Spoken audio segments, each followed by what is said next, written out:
Sir. வணக்கம் sir. வணக்கம். இன்னைக்கு உங்ககிட்ட நிறைய கேள்வி கேட்க வேண்டியது இருக்கு. அதுல முதல் கேள்வி என்னன்னா, என்டிகேக்கும் உங்களுக்கும் என்ன பிரச்சனை?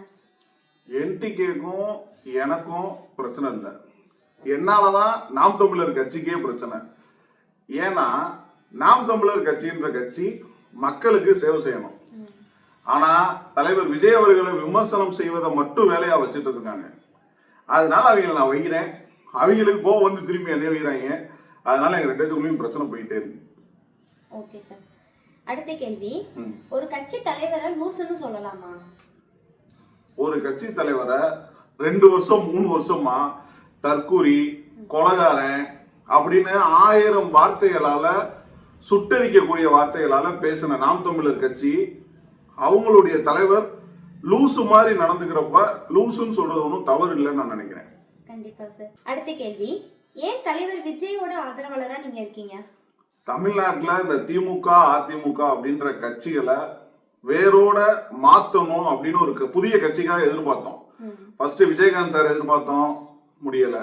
ரஜினிகாந்த் வந்துருவார்னு எதிர்பார்த்தோம், முடியல. சரி, நம்ம தலைவர் விஜய் அவர்கள் ஆரம்பிச்சிருக்காரு. கட்சி ஆரம்பிச்ச முதல் நாள்லயே வந்து யாருக்கு எப்ப போஸ்டிங் என்ன போஸ்டிங்னா எனக்கு தெரியாது. அப்ப நான் ஆல்ரெடி ஒரு மாணவர் அமைப்பு வச்சு நடத்திக்கிட்டு இருக்கேன். அதனால நான் அன்னையில இருந்து தலைவர் விஜய் ஆதரவாளர், அதாவது கட்சி ஆரம்பிச்ச அன்னைக்கே நான் தலைவர் விஜய் ஆதரவாளர்னு போட ஆரம்பிச்சிட்டேன். அது இப்போ வரைக்கும் அப்படியே கண்டினியூ ஆயிட்டு இருக்கு. Okay sir. அடுத்த கேள்வி, சீமான் மாற்று அரசியல் தானே? சீமான் மாற்று அரசியல் கிடையாது, ஏமாற்று அரசியல். ஏன் அப்படின்னா மக்கள் ஏதாச்சும் ஒண்ணு சொல்லி ஏமாத்தான் செய்யறாரே தவிர்த்து மாற்றத்துக்கான எந்த ஒரு வேலையுமே அவர் உருப்படியா அது வரைக்கும் செஞ்சது கிடையாது. இனிமேல் அவர் செய்ய போறதும் கிடையாது. ஏன்னா அவர் செய்யறதுக்கு மக்கள் வாய்ப்பு கொடுக்க போறதும் கிடையாது. எதுக்காக அப்படின்னா அவருக்கு அந்த குவாலிபிகேஷன் இல்லை அப்படின்றத மக்கள் நம்பிட்டாங்க. சரிங்க சார். அடுத்த கேள்வி, 3 மாதத்துல ஆட்சி கலைஞ்சிரும்னு சொல்றாங்க. ஸ்டாலின் சொல்றாரு, அது நடக்குமா? 3 மாசத்துல அவங்க கனவு வேணா கலையுமே தவிர ஆட்சி என்னைக்கும் கலையாது. எதுக்காக அப்படின்னா இன்னைக்கு மக்களால் தேர்ந்தெடுக்கப்பட்ட முதல்வராக தான் விஜய் இருக்காரு. தனி பெரும்பான்மையோட 108 சீட்டு ஜெயிச்சிருக்கோம். 35% வாக்குகள் வாங்கியிருக்கோம்.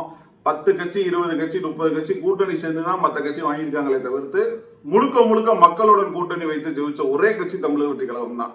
அவங்களுடைய கனவு வெகு விரைவில் கலைந்து விடும். ஆட்சி ஒரு நாளும் ஒரு பொழுதும் கலையாது. Super sir. அடுத்த கேள்வி, மீடியா எல்லாம் ஏன் டிவி கேட்க எதிராகவே இருக்காங்க? மீடியாக்கள் எல்லாரும் ஏன் இருக்காங்க அப்படின்னா கரப்ஷன் இருந்துச்சு. அந்த கரப்ஷன்ல ஒரு சில பங்குகள் போயிருக்கலாம் மீடியாக்கு. இப்ப கரப்ஷன் இல்ல, ஒரு சில பங்குகள் போகாம இருக்கலாம். அதனால அவங்க மேல கோபமாக இருக்கலாம், அதனால வேணா இருக்கலாம். ஆனா வருங்காலங்கள்ல சரி செய்யப்படும். சார், ஃபைனல் क्वेश्चन, உங்களையும் உங்க ஆபீஸையும் முற்றுகையிட போறேன்னு சொல்றாங்க. அதுக்கு நீங்க என்ன பதில் சொல்றீங்க? அதாவது தலைவர் தான் லூசுன்னு பார்த்தா அடிமட்டத்தில் இருக்கக்கூடிய முழுக்க லூஸா தான் இருக்காங்க.